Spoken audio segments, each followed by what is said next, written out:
Hey, Ryan, Michael Galloway here with We Don't Need No Stinking Recordcompany.com. I'm with Keith Rust, and we're here at Crystal Clear Sound Studios in Dallas, Texas. And Keith, I'm going to step behind the camera in just a moment so that I can get you to kind of give us just a point kind of tour around this room. You may notice the room is a little messy. If you're a neat freak, that's okay. This is a working studio, and he actually asked me, should I clean it up a little bit? I said, no, I want them to see what it actually looks like. We're working later today. There you go. So we'll do this and get out of the way. But I want to slip behind the camera and ask you to describe a couple things. One of the first things let's talk about is these devices down to your left. Okay. And maybe a little bit as to whether or not the stuff to your left on the wall is a visual thing or it's actually got some functionality. Okay.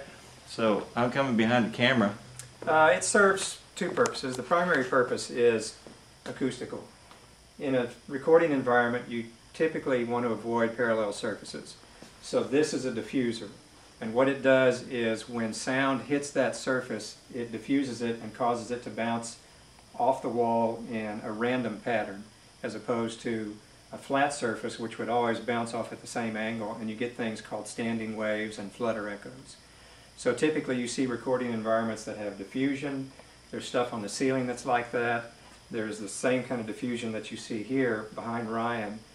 And then on other walls and other surfaces you'll see some soft treatments, which are absorption, and that's to serve the same purpose. Sometimes you want things diffused so that it's a little more live or ambient, and in the front half of the room there's more absorption and carpet, where we have a little bit more of an absorptive and tighter sound.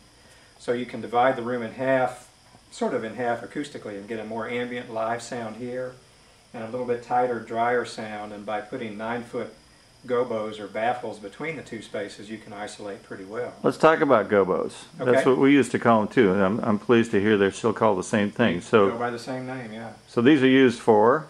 These are just rolling baffles, basically. They're called gobos. These are some old school devices that I made years ago.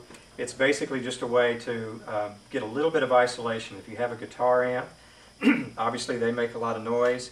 You want to try and separate that from other instruments that have live mics on them.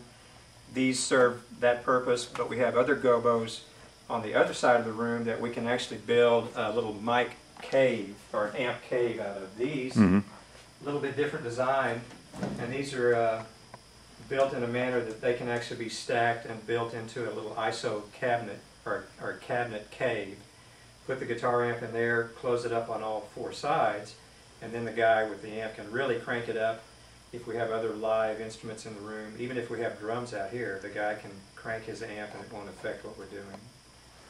Very good. Well, that's a good start to at least show us some of the equipment. Let's come back and I have no idea if I'm on camera right now. I hope I am. I'll pretend I'm there too. I'm somewhere in the area. So I'm Ryan Michael Galloway with We Don't Need No Stinking Recordcompany.com, and talking to Keith Rust at Crystal Clear Sound Studios in Dallas, Texas. And we're going to be back in just a minute, well, tomorrow night, by the way these are posted, and talk a little bit more about this central room and some of the rooms that spring off of it. Thanks.